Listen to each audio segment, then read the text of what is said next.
পুনর্নির্বাচনের দাবি পূরণ হয়নি, তবে মিলেছে ডাকসু নির্বাচনের অনিয়ম তদন্তের আশ্বাস।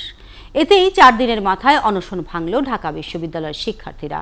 শুক্রবার মধ্যরাতে পানি ও লাচ্ছি পান করিয়ে অনশন ভাঙান বিশ্ববিদ্যালয়ের উপাচার্য। অনশন ভাঙলেও নিজেদের দাবি নিয়ে 18ই মার্চ বিশ্ববিদ্যালয় প্রশাসনের সাথে বৈঠকে বসতে যাচ্ছে বিক্ষুব্ধরা। মনির মিল্লাতের প্রতিবেদন। পুরোপুরি সুষ্ঠু নির্বাচন হয়েছে এটা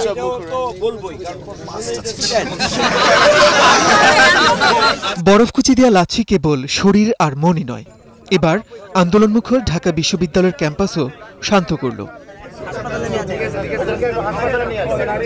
মধ্যরাতে লাচ্ছির এই জাদুকরি গুণই দেখল ঢাকা বিশ্ববিদ্যালয়।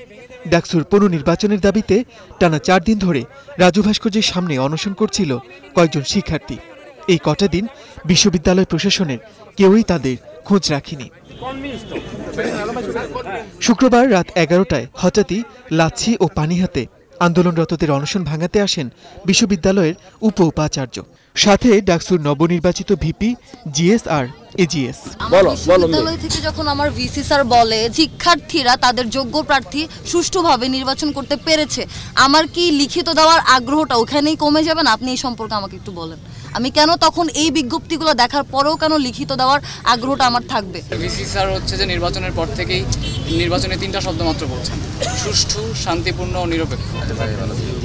যেহেতু আপনার তদন্ত কমিটি গঠন করছেন, তদন্ত না হওয়ার আগে উনি কিভাবে এত নিশ্চিত যে সুষ্ঠু, শান্তিপূর্ণ ও নিরপেক্ষ? প্রায় 30 মিনিট ধরে নানাভাবে অনশনরতদের বোঝানোর চেষ্টা করেন বিশ্ববিদ্যালয়ের উপাচার্য। আশ্বাস দেন ডাকসু ভোটের অনিয়মের প্রতিটি অভিযোগ তদন্ত করা হবে। সেটার জন্য আমরা ব্যথিত, সেটার জন্য আমরা আমরা দুঃখিত। যাও, আর কি বলবো বলো?